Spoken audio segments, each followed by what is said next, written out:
अस्सलाम वालेकुम प्यारे बच्चों।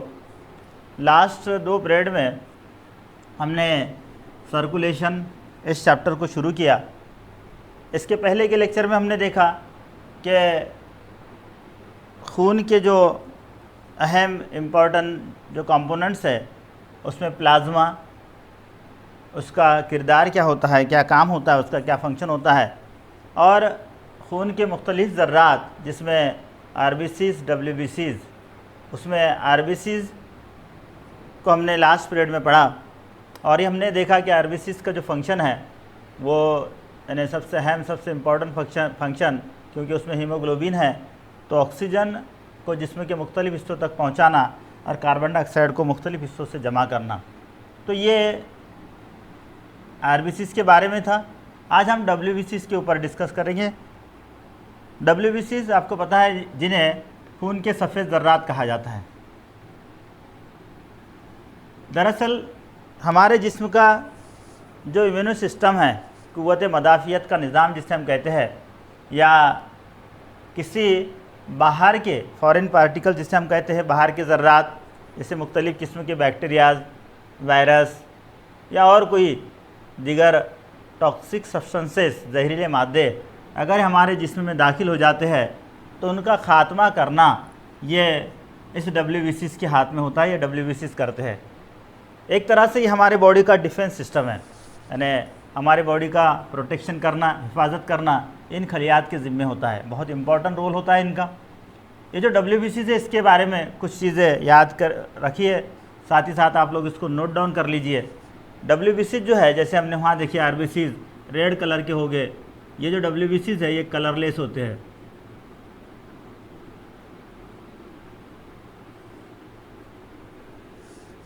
उसके बाद याद रखना है कि जो डब्ल्यूबीसीज़ है इसमें एक मूवमेंट, एक हरकत होती है। जो हरकत करते हैं उस हरकत को डायपेडेलिज्म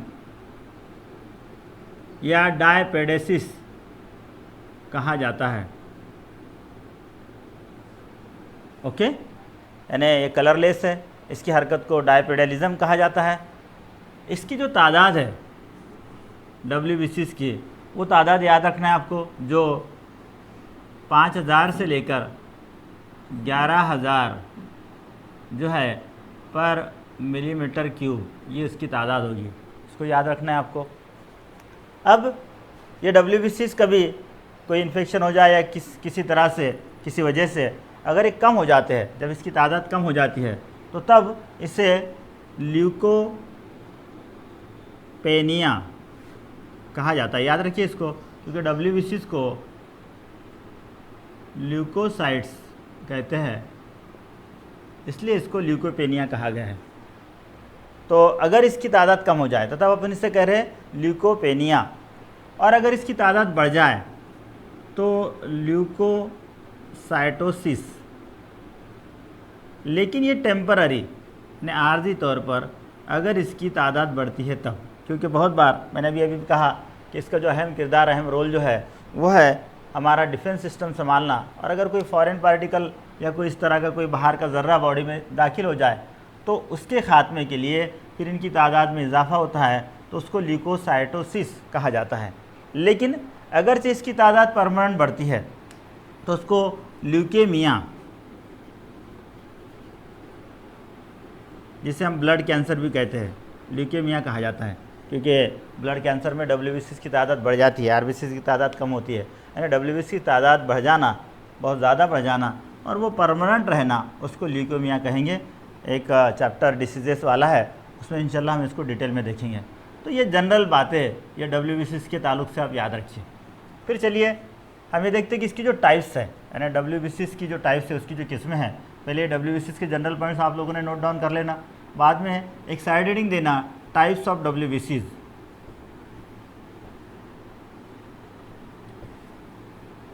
यानी सफ़ेद ज़र्रात की या डब्ल्यूबीसीज़ की किस्में।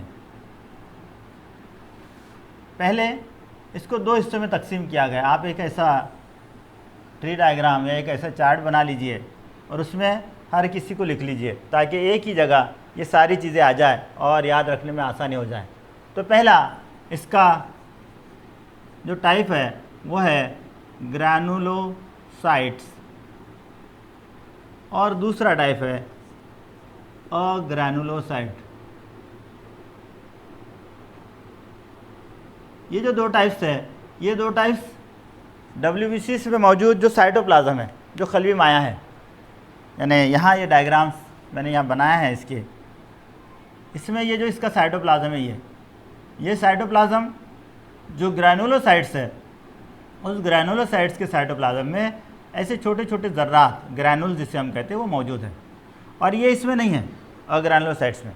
तो मतलब ये है कि ये दोनों का जो साइटोप्लाज्म है यानी खलवी माया है, ये खलवी माया शफ़ाफ़ है और इसमें छोटे छोटे ज़र्रात है, तो इसीलिए इनको ग्रैनुलोसाइट्स और उनको जो है अग्रैनुलोसाइट्स कहा गया है। इसमें जो ग्रैनुलोसाइट्स है, इस ग्रैनुलोसाइट्स की जो तादाद है वो कुल WBCs के तकरीबन 72% और बचा हुआ जो हिस्सा है यानी नियर अबाउट 28% ये अग्रैनुलोसाइट्स की तादाद है। उसके बाद याद रखना है आपको कि जो ग्रैनुलोसाइट्स है, इस ग्रैनुलोसाइट्स की 3 किस्में हैं। बाद में इसको डिटेल देखेंगे हम। इसकी 2 किस्में हैं। आप लोगों ने भी इस तरह से चार्ट बनाना और बाद में एक एक को डिटेल में उसको लिखते चलना। ग्रैनुलोसाइट्स की जो 3 किस्में हैं, उसमें पहली किस्म है न्यूट्रोफिल्स,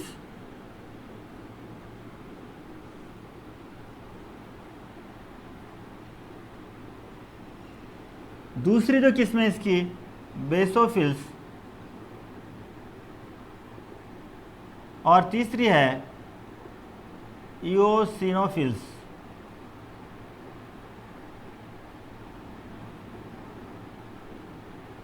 ओके, इसकी जो 2 टाइप्स है उसको याद रखना है आपको। ये दोनों टाइप में एक को कहा जाता है लिम्फोसाइट्स और दूसरे को कहा जाता है मोनोसाइट्स। ओके, चलिए, तो यहाँ WBCs की पहले 2 टाइप्स ग्रैनुलोसाइट्स, अग्रैनुलोसाइट्स। ग्रैनुलोसाइट्स तकरीबन 72%, agranulocytes near about 28%। Neutrophils, basophils, eosinophils ये ग्रैनुलोसाइट्स की 3 किस्में, लिम्फोसाइट और मोनोसाइट्स ये अग्रैनुलोसाइट्स की 2 किस्में। इसमें एक के बाद एक ये सबको आपको याद रखना है, बहुत आसानी से आप याद रखेंगे। सबसे पहले ये जो 3 नाम हैं, न्यूट्रोफिल्स, बेसोफिल्स और इओसिनोफिल्स, ये नाम इनको कैसे दिए गए, इस पर से आपको बहुत आसानी से आप याद रखेंगे ना। एक पॉइंट तीनों से रिलेटेड आपको याद रहेगा। वो क्या है, ये तीनों खलियात मुख्तलिफ़ किस्म के, जैसे अगर किसी चीज़ का हमको माइक्रोस्कोप में मुशाहिदा करना है, अगर उसको देखना है तो हम उसको एक कोई डाई, रंग जिसे आप कहते हैं, वो हम उससे देते हैं। तो इनमें से जो 3 किस्म के खलियात है, ये अलग अलग रंगों को, मुख्तलिफ़ रंगों को हासिल करते हैं। जैसे ये जो है, ये वाला, ये बेस असासी रंगों को हासिल करता है। ये जो है, ये एसिडिक रंगों को यानी तेज़ाबी रंगों को हासिल करता है। और ये न्यूट्रल को यानी मोतदिल को हासिल करता है, यानी एक तेज़ाबी रंग को हासिल कर रहा है, एक असासी रंग को हासिल कर रहा है, एक मोतदिल रंग को हासिल कर रहा है। इसी पर से इनकी तीनों की ये 3 नाम हैं। न्यूट्रोफिल्स मतलब वो WBCs की किस्म, वो ग्रैनुलोसाइट्स की किस्म जो न्यूट्रल रंग को, न्यूट्रल डाई को, न्यूट्रल स्टेन कहते हैं उसको, न्यूट्रल स्टेन को हासिल करता है। बेसोफिल्स उसे कहेंगे जो असासी यानी बेस वाले रंगों को हासिल करता है। इओसिनोफिल्स उसे कहेंगे जो एसिडिक यानी तेज़ाबी रंगों को हासिल करता है। यानी ये 3 नाम इस रंग हासिल करने के ऊपर से उसके बुनियाद पर दिए गए। ये पहली बात आपको याद रखना है। दूसरी बात आपको याद रखना है, इनका जो परसेंटेज है वो न्यूट्रोफिल्स नियर अबाउट 70% कुल WBCs के बाद बड़ी तादाद में है ये।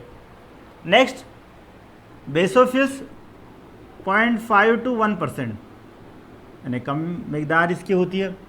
उसके बाद में इओसिनोफिल्स जो है वो 1 to 3%, यानी इसका परसेंटेज ये दूसरा याद रखिए। पहले याद रखिए कि इसको न्यूट्रोफिल्स क्यों कहते हैं, बेसोफिल्स क्यों कहते हैं, इओसिनोफिल्स क्यों कहते हैं। फिर याद रखिए कि इसका जो परसेंटेज है ये कुल WBCs के कितना है, ये आपको याद रखना है। उसके बाद तीसरी इम्पॉर्टेंट चीज़ इसमें याद रखना है कि ये जो WBCs हैं, इसकी डायग्राम्स बनी है, तो यहाँ इनकी स्पेशलिटी यानी WBCs में एक स्पेशलिटी ये भी है कि ये हर एक खलिए में मरकज़ जो है इसका जो न्यूक्लियस है ये न्यूक्लियस अपने आरबीसी में देखिए, देखो नॉन न्यूक्लिएटेड होता है, वहाँ मरकज़ नहीं होता, डब्ल्यूबीसी में मरकज़ होता है। और ये जो मरकज़ है, ये मरकज़ इसका यानी ये न्यूक्लियस जो है ये मुख्तलिफ शेप में, मुख्तलिफ शक्लों में है, इसलिए इसको पॉलीन्यूक्लिएटेड यानी कई अलग अलग न्यूक्लियस या अलग अलग न्यूक्लियस की शक्लों वाला ऐसा कहा गया है। तो यहाँ पहला जो है, अगर आप यहाँ देखेंगे न्यूट्रोफिल्स, यहाँ ये जो है ये मल्टी लोब यानी इसमें जो मरकज़ में जो लोब्स है ये इस तरह से बने हुए, ये कई है इस तरह से, इसलिए इसको मल्टी लोब्स कहा गया। यहाँ जो बना है ये न्यूक्लियस है इसका, तो यहाँ इसको मल्टी लोब्स मतलब पाया जाता है ये न्यूट्रोफिल्स के अंदर। और जो लोब्स की जो तादाद है वो 2 से लेकर 7 होती है, यानी 2 मिनिमम 2 हो गए और ज़्यादा से ज़्यादा 7 हो गए, 2 से लेकर 7 इसके अंदर ये लोब्स पाए जाते हैं। यानी इसका ये दूसरा कैरेक्टरिस्टिक्स आपको याद रखना है। स्फेरिकल हो गए, राउंडेड है, ये तकरीबन सभी स्फेरिकल है, सभी राउंडेड है, लेकिन इसमें जो मरकज़ है ये याद रखना है कि ये सेवरल यानी कई कई लोब्स वाला यानी कई हल्के उसके अंदर मौजूद होते हैं। बेसोफिल्स अगर आप देखेंगे तो इस बेसोफिल्स में जो मरकज़ है वो ट्विस्टेड है, पेच खाया हुआ है इस तरह से, बल खाया हुआ जिसे हम कह सकते हैं। ये यहाँ ये जो बनाया अपन ने, तो यहाँ पर ये सेवरल लोब वाला है, यहाँ पर ट्विस्टेड है, बल खाया हुआ है। ओके, उसके बाद अगर हम तीसरी यानी ये पहला हो गया, ये दूसरा हो गया, ये तीसरा जिसे यूसिनोफिल्स कह रहे हैं हम, इसमें 2 लोब्स है इसके अंदर, यानी ये 2 लोब्स, यानी इसको बायलोब कहेंगे, ठीक है। यानी ये एक पॉइंट तीसरा आप याद रख सकते हैं कि इसको न्यूट्रोफिल क्यों कहा जाता है, क्योंकि ये न्यूट्रल स्टेन को, न्यूट्रल रंग को हासिल करता है, ये असास, और ये तेज़ाबी रंग को हासिल करता है। फिर इसकी तादाद कितनी है, 70%, इसकी कितनी है, इसकी कितनी है, इसमें मरकज़ किस तरह का है, इसमें किस तरह का, इसमें, यानी ये 1 2 3 पॉइंट्स आपके आसानी है, आप इसको याद रख सकते हैं। उसके बाद में इम्पॉर्टेंट चीज़ इसकी जो चौथा पॉइंट्स आपको याद रखना है, ये सब के जो फंक्शंस है वो डिफरेंट फंक्शंस हैं। इसमें कुछ चीज़ें यहाँ मैं आपको पहले समझा दूँ, फिर बाद में यहाँ लिखने में वो आपको बहुत आसानी से समझ में आ जाएगी कि ये जो लिखा है यानी ये चीज़ इससे क्या रिलेशन है। देखिए, ये सभी मुख्तलिफ़ किस्मों में ये वर्ड्स आते रहेंगे, ये चीज़ें आपको पढ़ना है। एक चीज़ आपको पढ़ना है जो है फैगोसाइटिक। ओके, ये क्या चीज़ होती है? अभी मैंने आपको बताया कि जो डब्ल्यूबीसीज़ है, ये डब्ल्यूबीसीज़ का ये काम है कि अपना डिफेंस सिस्टम संभालना, क़ुव्वत मदाफ़ियत को संभालना। तो क़ुव्वत मदाफ़ियत को संभालने में एक अहम किरदार इनका ये होता है कि ये खलियात, इसमें से कौन से फैगोसाइटिक है मैं बता दूंगा आपको। पहले ये फैगोसाइटिक क्या चीज़ है समझ लेना बहुत ज़रूरी है, फिर ये जब यहाँ लिखेंगे उसके सामने तो बहुत आसानी से आपको समझ आएंगे फैगोसाइटिक इसे क्यों कहा जाता है। तो फैगोसाइटिक का मतलब ये होता है कि इनमें जो कुदरतन नेचुरली जो एक सलाहियत है, वो सलाहियत किसी भी डेड सेल को, मुर्दा खलियात को या माइक्रोब्स को, खुर्दबीनी जानदार को, इनको ये अपने अंदर संभाल लेते हैं और उसका खात्मा करते हैं। तो ये जो सलाहियत है, ये सलाहियत फैगोसाइटिक कहलाती है। यानी कोई भी जो एक्स्ट्रा के, ज़्यादा के ज़ायद जो ज़र्रात अपने बॉडी में होंगे और जो अपने लिए नुकसानदेह होंगे, जिसकी वजह से बीमारियां पैदा होगी, तो उसे ख़त्म करना, या माइक्रोब जो है खुर्दबीनी जानदार है, ये खुर्दबीनी जानदारों का खात्मा करना और उन्हें अपने अंदर संभाल लेना, उससे ख़त्म कर देना, उससे हम फैगोसाइटिक कहते हैं। अक्सर हम देखते हैं कि कहीं अगर डेड खलियात, कहीं मुर्दा खलियात मार वगैरह लगने से जब हो जाते हैं तो वहाँ पे पस तैयार होता है, पस जिसे हम कहते हैं। वो जो पस है, वो पस में डेड सेल होते हैं और ये जो माइक्रोब्स है, ये डेड माइक्रोब्स होते हैं, और ये इस फैगोसाइटिक हरकत जो है इसकी वजह से तैयार किए जाते हैं। उसके बाद में एक इम्पॉर्टेंट चीज़ होती है, ये एलर्जिक कंडीशन में अपने फंक्शन को करते हैं। सबसे पहले एलर्जी किसे कहते हैं? ये कॉमन एक लफ्ज़ इस्तेमाल होता है एलर्जी। ये क्या होती है? एलर्जी का माना होता है कि बहुत ज़्यादा किसी चीज़ को लेकर हसास होना। हम अक्सर सुनते हैं बहुत सारे लोगों को किसी एक चीज़ की एलर्जी, किसी के खाने की एलर्जी, कोई किसी को डस्ट पार्टिकल होते हैं, धूल के ज़र्रात, उसकी एलर्जी, किसी को जो ज़ीरे होते हैं पार्थेनियम वगैरह उसकी एलर्जी, किसी को धुआं, किसी को इस तरह से मुख्तलिफ़ किस्म की। जैसे ही वो चीज़ों के कांटेक्ट में वो आते हैं तो फ़ौरन उनका असर उनके ऊपर होता है और उन्हें कुछ ना कुछ एक, जैसे एग्जांपल के तौर पर ख़ासतौर से अमल तनफ़ुस का जो निज़ाम है उस पर उसका असर होता है। उनको बहुत ज़्यादा जैसे छींके आना है और वगैरह इसी तरह की अलामतें हमको दिखाई देती है। किसी लोगों की आंखों से पानी आना है, ऐसी जो अलामतें होती है। कुछ एलर्जिक में स्किन वगैरह पर, जिल्द वगैरह पर कुछ ऐसे रेडिश पैसेस वगैरह वगैरह वगैरह इस तरह की मुख्तलिफ़ अलामतें हमको दिखाई देती है, उसको एलर्जिक कंडीशन कहते हैं। यानी किसी चीज़ को लेकर बहुत ज़्यादा हसास होना, उसको एलर्जिक हम कह रहे हैं। तो ये एलर्जिक कंडीशन में एक काम यानी एंटी एलर्जिक बोलकर ये WBCs काम करते हैं। तो एलर्जी किसे कहते हैं हमने समझे, और इसमें एंटी एलर्जिक जो है वो वर्क इनका होता है। उसके बाद में और बहुत सारे वर्क है, उसमें से एक इम्पॉर्टेंट वर्क है कि वो है एंटीबॉडी को तैयार करना। एज ए एंटीबॉडी इसका इस्तेमाल होगा। ये क्या चीज़ होती है, एक चैप्टर में अपन इसको डिटेल पढ़ने वाले, इसकी साख, इसका फंक्शन कैसे होता है, क्या होता है। हमको पता है कि जब कोई भी फॉरेन पार्टिकल किसी भी जानदार की या इंसान की बॉडी में दाखिल हो जाएगा, अब दाखिल होने के बाद ये जो ऑर्गेनिज्म है, ये जो जानदार है, ये जानदार जब उसके बॉडी में दाखिल होगा तो उसकी कोई ना कोई हरकत होगी, और जब वो हरकत करेगा तो वो हरकत करने के दौरान कोई केमिकल्स, कोई कीमियाई मादा फॉर्म करेगा, या उसके दाखिल होने से कोई अपने बॉडी में कोई केमिकल चेंजेस आएंगे। तो ये जो केमिकल चेंज आ रहे हैं या उसके ज़रिए जो कीमियाई मादे तैयार हो रहे हैं उन्हें कहा जाता है एंटीजेंस। ओके, ये एक तरह के प्रोटीन होते हैं। ये जो एंटीजेंस है अगर ये अपने बॉडी में तैयार हो जाए तो फिर अपने बॉडी में जो कीमियाई मादे हैं, अपने बॉडी का जो कीमियाई मादों का जो तवाज़ुन है वो बिगड़ जाएगा, और ये एंटीजन के तैयार होने से वहाँ कोई ना कोई जो बिगाड़ आ रहा है उस बिगाड़ को हम डिसीज़ या बीमारी कहते हैं। जैसे वायरल इन्फेक्शन हम आजकल देख रहे हैं, इसमें उसके ज़रिए तैयार होने वाला जो एंटीजन है वो एंटीजन अपने बॉडी में जो चेंजेस लाता है, जो तब्दीली लाता है, उसी को हम मर्ज़, उसी को हम बीमारी, उसी को डिसीज़ कह रहे हैं। अब जैसे ये अपने बॉडी में दाखिल हो जाएगा, अपनी बॉडी, यानी मैंने अभी कहा आपको कि जो WBCs है, ये WBCs हमारा डिफेंस सिस्टम संभालते हैं, तो अपनी बॉडी उसको रिस्पॉन्स करेंगी, और जो रिस्पॉन्स है मतलब उसके मुखालिफ काम करेगी, और जो रिस्पॉन्स है वो रिस्पॉन्स मुख्तलिफ शक्लों में होगा। उसमें की एक शक्ल ये एंटीबॉडी का तैयार होना है।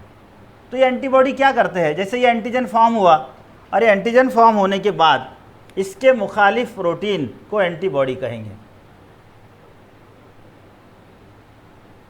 जाहिर सी बात है, जो इस एंटीजन का असर था उससे ये ख़त्म कर देगा। ये ख़त्म हो रहा है इनडायरेक्टली, डायरेक्टली ये जानदार ख़त्म हो जा रहा है, और उस डिसीज़ पर, उस बीमारी पर काबू पाया जा रहा है। तो ऐसी बहुत सारी अपने बॉडी के अंदर जो हरकतें होती है, मतलब जो चेंजेस आते हैं, जो तब्दीलियाँ आती है, वो WBCs की वजह से होती है। हमने देखी कि कभी अगर कोई इन्फेक्शन होता है अपने बॉडी के अंदर, तो जैसे अगर रेस्पिरेटरी ट्रैक में हो जाए तो सर्दी ज़ुकाम का हो जाना, वहाँ से उसके ज़रिए उसको निकालने की कोशिश की जाती है अपने बॉडी में। बॉडी का टेम्परेचर बढ़ता है, टेम्परेचर बढ़ रहा वो भी एक तरह का हमारा डिफेंस सिस्टम होता है कि टेम्परेचर हाई हो जाएगा तो उसमें जैसे दर्ज हरारत बढ़ेगा तो उसमें जो जानदार है उसका खात्मा होगा। अगर कोई हमारे बॉडी के अंदर कोई डाइजेस्टिव सिस्टम में, निज़ाम हज़मा में कोई बिगाड़ आता है तो देखते हैं बहुत बार कि एसिडिक फॉर्म होता है, ज़्यादा एसिडिटी हो जाएगी, तो ज़ाहिर सी बात है उस तरह की कोई अगर खुर्द बिन जानदार उसमें है उसका खात्मा हो जाएगा। ऐसे अलग अलग मुख्तलिफ़ तरह से ये डिफेंस सिस्टम इस WBC के ज़रिए तरह चलाई जाती है। तो ये फैगोसाइटिक, एलर्जिक, एंटीबॉडी, ये चीज़ें होगी। उसके बाद में एंटीटॉक्सिक और बहुत सारी चीज़ें हैं, लेकिन ये इम्पोर्टेंस है इसलिए मैं इसको पहले समझा दे रहा हूँ। इसको डिटॉक्सिफिकेशन, इस अमल को कहा जाता है। ये क्या चीज़ है, अगर कोई जहरीले ज़र्रात, कोई जहरीले मादे या किसी फॉरेन पार्टिकल के अपने बॉडी में जाने से अगर कोई जहरीले कीमियाई मादे तैयार होते हैं या अपने बॉडी में वो पैदा होते हैं या कहीं से आते हैं, तब अपने बॉडी का जो कीमियाई तवाज़ुन बिगड़ेगा, और फिर मैंने वही कहा वो डिसीज़ेस की शक्ल उसको कहा जाएगी, उसको बीमारी कहा जाएगा। तो उसके असर को कम करना, उसको ख़त्म करना, उसको कहा जाता है डिटॉक्सिफिकेशन, यानी एंटीटॉक्सिक्स ये खलियात पाए जाते हैं। और बहुत सारी इनकी सिफतें हैं, लेकिन ये बहुत इंपॉर्टेंट है कि फैगोसाइटिक होते हैं, एंटी एलर्जिक होते हैं, एंटीबॉडी फॉर्म करते हैं, एंटी टॉक्सिक होते हैं। तो ये हर एक खलियात में अलग अलग सिफत है। तो ये किस तरह के, ये 4th पॉइंट आप याद रखिए। और अगर 2 मार्क्स के लिए पूछा जाता है तो ये 4 पॉइंट्स और एक डायग्राम काफ़ी हो जाता है, इससे ज़्यादा तो पूछा नहीं जाएगा। तो यहाँ आपको याद रखना है कि ये कौन से खलियात, ये इनमें से कहाँ, यानी कौन सी सिफत इनके अंदर पाई जाती है। तो पहले देखिए न्यूट्रोफिल को देखिए हमने। ये न्यूट्रोफिल जो है ये न्यूट्रल या मोतदिल स्टेन को कलर को हासिल करता है, जो 70% है। इसका जो मरकज़ा है सेवरल लोब्स, 2 से 7 लोब्स इसमें पाए जाते हैं। उसके बाद ये मतलब जो न्यूट्रोफिल है, ये न्यूट्रोफिल में इनमें से कौन सी सिफत पाई जाती है, इसको याद रखिए। तो ये जो है ये न्यूट्रोफिल फैगोसाइटिक होता है। अब फैगोसाइटिक किसे कहते हैं मैंने अभी आपको बताया, उसे याद रखिए, ठीक है। उसके बाद में बेसोफिल्स है, ये एलर्जिक होगा। मुख्तलिफ कीमिया मादे तैयार करता है और दीगर इसको एलर्जी के अलावा जो इसके बहुत इंपॉर्टेंट फंक्शन में आएगा। एक फंक्शन एक कीमिया मादे तैयार करता है जिसको हेपेरिन कहते हैं। ये जो हेपेरिन है, ये हेपेरिन एंटी कोयागुलेंट होता है। एंटी कोयागुलेंट उससे कहा जाता है जो खून के इंजज़ाफ को रोकता है, खून के गाढ़ेपन को रोकता है। तो दौरान खून में जो खून की नोयत है उसमें अगर कोलेस्ट्रॉल या ऐसी चीज़ें बढ़ जाए तो उसकी मिकदार पर काबू रखना इस हेपेरिन का काम होता है। और जैसे हिस्टामाइन है, एक तरह का प्रोटीन है ये भी। ये जो हिस्टामाइन है, जैसे एग्जाम्पल के तौर पर कहीं अगर मार लग जाता है तो मार लगने के बाद उसके फ़ौरन बाद जैसे उस जगह के खलियात की जसामत का बढ़ जाना और वहाँ पे सूजन आ जाना, वहाँ पे तेज़ जलन होना, ये जो अलामतें हैं, ये अलामतें ये हिस्टामाइन तैयार होने की अलामत है। ये हिस्टामाइन क्या करता है, जैसे अगर कहीं ज़ख्म लग जाती है, बीमार लग जाता है, तो सिंपल चीज़ है कि उस जगह से अपने बॉडी में फॉरेन पार्टिकल के दाखिल होने के इम्कानात बहुत ज़्यादा होते हैं। खुद भी नहीं जानदारों के, यानी माइक्रो ऑर्गेनिज्म के अपने बॉडी में दाखिल होने के इम्कानात बढ़ जाते हैं। और अगर ये बढ़ेंगे तो बहुत सिंपल चीज़ है कि किसी न किसी तरह के डिसीज़ होंगे, बहुत ज़्यादा कॉम्प्लिकेशंस बढ़ेगा। तो ये हिस्टामाइन वो वहाँ तैयार होता है जहाँ वो मार लग गया है, उस जगह से उन्हें दाखिल होने से रोकता है। और बहुत सारी चीज़ें हैं जो इस बेसोफिल से रिलेटेड है, इतनी याद रखिए काफ़ी हो जाएगी। यानी एलर्जी की ये एंटी एलर्जिक काम ये करता है ये बेसोफिल्स। उसके बाद में इओसिनोफिल्स जो है, ये इओसिनोफिल्स फैगोसाइटिक होगा। उसके बाद ये एंटीबॉडी को तैयार करेगा। अभी मैंने बताया एंटीबॉडी किसे कहा जाता है, फैगोसाइटिक किसे कहते हैं। इसमें इसका फंक्शन डिटॉक्सिफिकेशन भी है।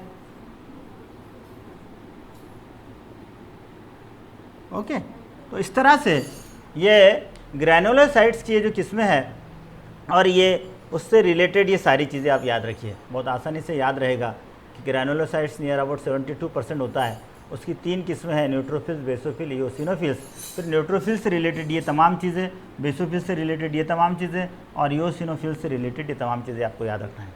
उसके बाद में जो अग्रैनुलोसाइट्स है जो 28% है, इसकी 2 टाइप्स है, एक लिम्फोसाइट्स और एक मोनोसाइट्स। इसमें से ये जो लिम्फोसाइट्स है ये WBCs के सबसे स्मॉलेस्ट सेल है, बहुत बार इसको पूछा जाता है, याद रखिए,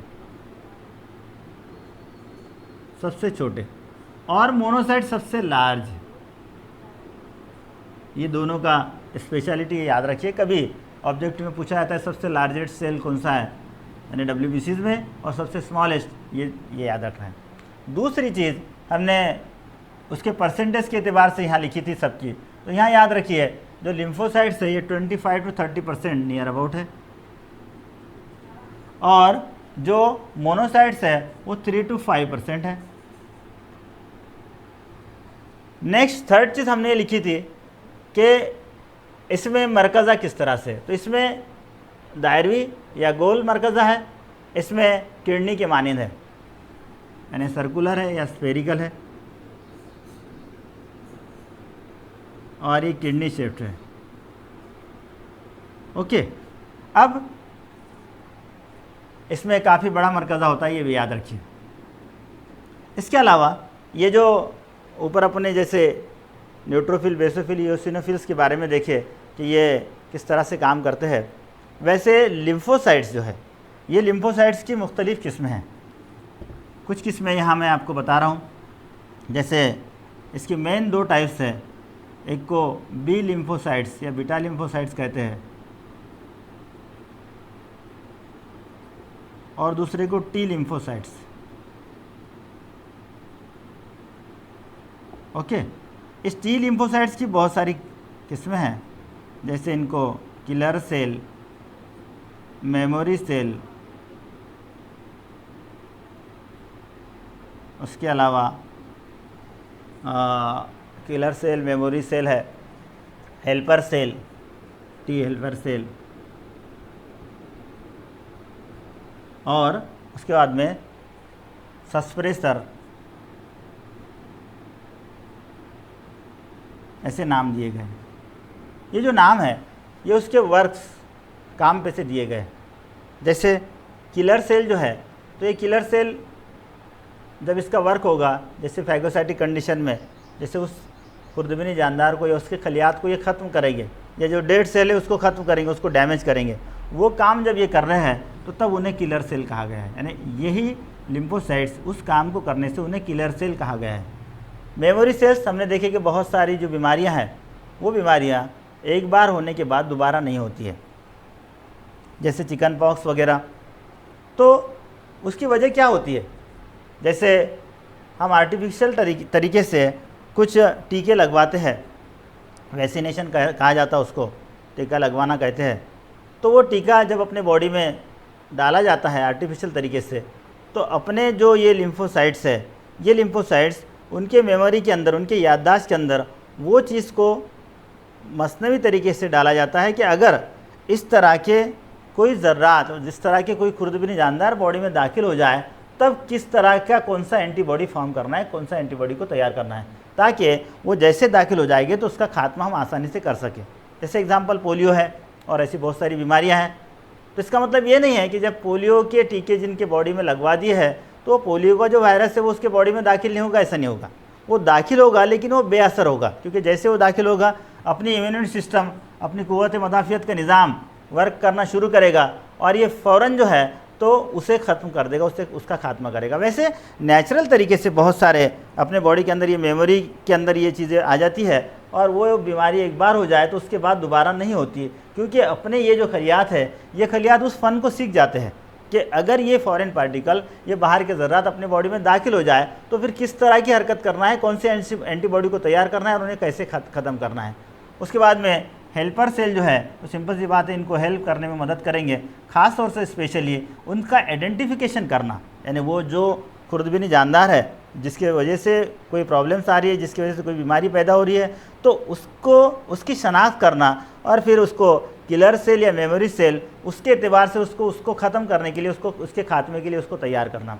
सस्पेंसर सेल, इसका भी तकरीबन उसी तरह से काम है, ये भी हेल्पिंग वाला काम करते हैं। तो ये लिम्फोसाइट्स की डिफरेंट टाइप्स, और मैंने ये उसके साथ ही साथ उसके जो फंक्शंस है, उसके जो अफ़ाल है, ये भी मैंने आपको बता दिया हूँ। उसके बाद में मोनोसाइट्स पे आ जाते हैं। ये सबसे लार्ज, सबसे बड़े WBC के खलियात हैं। इसका जो परसेंटेज है मैंने लिखा हूँ 3 से 5%। इसका जो मरकज़ है वो किडनी के मानंद है। देखो यहाँ पर यह है, ये डायग्राम भी इसके नीचे आप एक एक बना सकते हैं। उसके बाद इसका जो काम है मोनोसाइट्स का, वो भी फैगोसाइटिक है।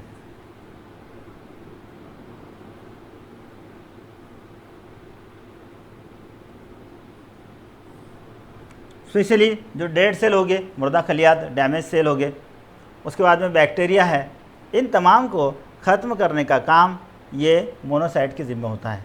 तो यहाँ ये WBCs की मुख्तलिफ़ किस्में, उसके बाद में 2 टाइप्स फिर पहले की 3 टाइप्स, बाद वाली की 2 टाइप्स, उसका परसेंटेज कितना है, ये सारी चीज़ें डिटेल में हमने पढ़े हैं। तो इसको याद रखिए, ये चार्ट आप और थोड़ा सा अच्छे से बनाइए और अपने नोट्स में इसको नोट डाउन कर लीजिए। उसके बाद में चलिए, ये एक दूसरी टाइप, दूसरे मतलब तीसरे जो है, यानी पहले आरबीसीज हमने पढ़े थे, दूसरे डब्ल्यूबीसीज, और तीसरी जो टाइप्स है इसकी, ये तीसरी टाइप्स यानी खून के जो ज़र्रात हैं वो है थ्रोम्बोसाइट्स या प्लेटलेट्स। तो इसको आप लोगों ने नोट डाउन कर लेना, ये डायग्राम भी उसके नीचे आप लोगों ने बना लेना। चलिए,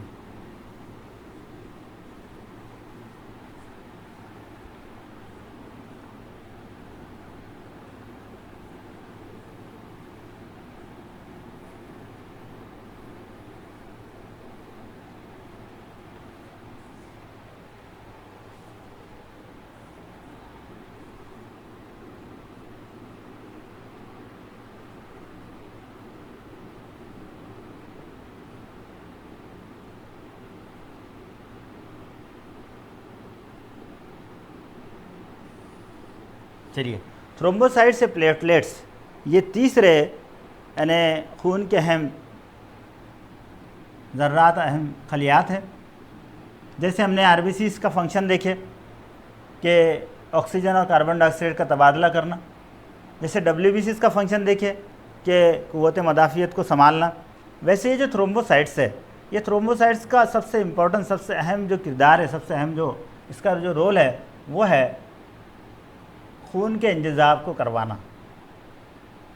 ख़ास तौर से स्पेशली अगर इंटरनली अंदर की जानिब बॉडी के अंदर अगर किसी तरह का कोई डैमेज होता है तो खुद ब खुद ये खलियात थ्रोम्बोसाइट्स उसको रिकवर करते हैं, उसको ब्लॉकेज करते हैं, उसको उस खून के जो बहाव है उसको बंद करने की कोशिश करते हैं या बंद करते हैं। तो ये इसका बहुत ही इम्पोर्टेंट, बहुत अहम इसका ये किरदार है। इसको ब्लड प्लेटलेट्स भी कहा जाता है। स्पेशली ये काफ़ी बड़े होते हैं साइज़ के एतबार से, इसमें न्यूक्लियस नहीं होता है, नॉन न्यूक्लिएटेड हम इसे कहेंगे। इनकी जो तादाद है वो तकरीबन 2.5 से लेकर 4.5 लाख पर क्यूबिक मिलीमीटर स्क्वायर होती है, पर क्यूबिक मिलीमीटर होती है। अक्सर प्लेटलेट्स डिक्रीज़ कम होते हैं, हम बहुत बार इसको सुनते हैं, थ्रोम्बोसाइटोपेनिया कहा जाता है उसको।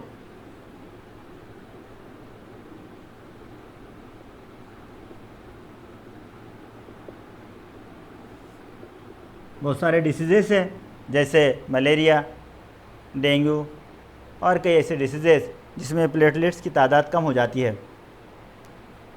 तो ये इतनी सारी चीज़ें भी इसके बारे में अगर याद रखते हैं थ्रोम्बोसाइट्स के बारे में तो काफ़ी है, काफ़ी बड़े होते हैं, नॉन न्यूक्लिएटेड होते हैं। इनकी तादाद 2.5 लाख से लेकर 4.5 लाख पर मिलीमीटर क्यूबिक होती है, और ये अगर कम हो जाए तादाद तो इसको थ्रोम्बोसाइटोपेनिया कहा जाएगा। इसका फंक्शन मैंने आपको बताया कि इंटरनली जो है अगर कोई चीज़ रप्चर हो जाती है, कोई अगर फट जाती है खून की नालियाँ वगैरह, तो वहाँ पर उसको जो है उसको रिकवर करना, उसको जो है तो दोबारा से जोड़ना, और फिर खून का जो बहाव है वो एज़ इट इज़ रेगुलर होता रहेगा। तो इस तरह से ये नेक्स्ट थ्रोम्बोसाइटोसिस या प्लेटलेट्स, इसके बारे में हमने पढ़ा है। उसके बाद में जो है तो एक टॉपिक, इसमें एक टॉपिक जो है जिसको कोयागुलेशन ऑफ ब्लड हम कहते हैं, खून का इंतज़ाम। अक्सर हम ये देखते हैं कि अगर कोई ज़ख्म हमारे बॉडी पे लग जाती है तो खुद ब खुद वहाँ पर खून का जमा होना शुरू हो जाता है, और जो खून का जमा होना है उसको कोयागुलेशन ऑफ ब्लड, खून का इंतज़ाम हम कह रहे हैं। ये खून जमा होने से फिर होता यह है कि जो खून का बहाव है वो और दोबारा से एज इट इज़ शुरू हो जाता है। इसमें सबसे इम्पोर्टेंट रोल जो है, ये मैंने अभी बताया आपको, ब्लड प्लेटलेट्स का होता है। ख़ास तौर से जब अगर ये खून अपने बॉडी से बाहर आ जाए तो कुछ एंजाइम्स, कुछ खामेरे तैयार होते हैं, जैसे प्रोथ्रोम्बिनेज वगैरह। ये प्रोथ्रोम्बिनेज जो है ये सबसे पहले प्रोथ्रोम्बिन को तैयार करेंगे। ये थ्रोम्बिन जो है, प्रोथ्रोम्बिन जो है, ये थ्रोम्बिन में तब्दील हो जाएगा। साथ ही साथ इसमें फाइब्रिन तैयार हो जाएगा।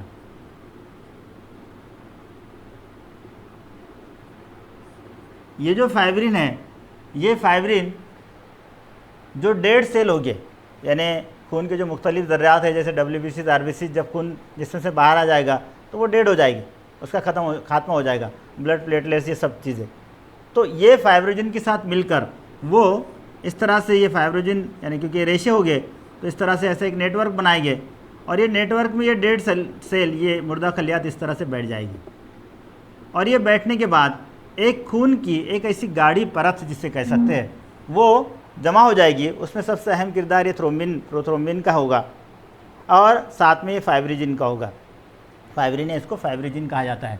तो ये दोनों मिलकर एक इस तरह की जो परत है खून की, इसको बनाएंगे, और ये खून की परत बनने से जहाँ से खून का बहाव हो रहा था वो बंद हो जाएगा, उसको ब्लॉक कर दिया जाएगा, और फिर अपने बॉडी के जो खून के वेसल्स है यानी खून की जो नालियाँ हैं उससे दोबारा से खून का बहाव एज इट इज़ यानी मुसलसल जारी रहेगा। तो इस तरह से वो जो खून का बहाव है वो दोबारा मुसलसल जारी रहेगा। तो ये जो अमल है, इस फंक्शन को, इस अमल को कोएगुलेशन ऑफ ब्लड कहते हैं। इस तरह से ये सबसे इम्पोर्टेंट टॉपिक जिसमें का WBC था, क्योंकि इसको 2 माह से ज़्यादा पूछा नहीं जाता है, इसको भी 2 माह से ज़्यादा पूछा नहीं जाएगा प्लेटलेट्स को। ये इसमें बड़ा क्वेश्चन बन सकता है, WBC किसे कहते हैं, उसकी मुख्तलिफ़ किस्में और उनके अफ़ाल बयान कीजिए। और तो इसमें आपको पूरा लिखना होगा कि उसकी 2 टाइप्स है, फिर पहले की 3 टाइप्स, बाद में उसकी 2 टाइप्स, डायग्राम से याद रखिए और उसके फंक्शन से याद रखिए, उसका परसेंटेज याद रखिए। तो इंशाअल्लाह ताला इसके बाद वाला जो टॉपिक है, जो स्ट्रक्चर ऑफ हार्ट होगा, ब्लड वेसल्स होगा, वर्किंग ऑफ हार्ट होगा, तो इसके बाद के लेक्चर में देखते हैं। चलिए, अल्लाह हाफिज़।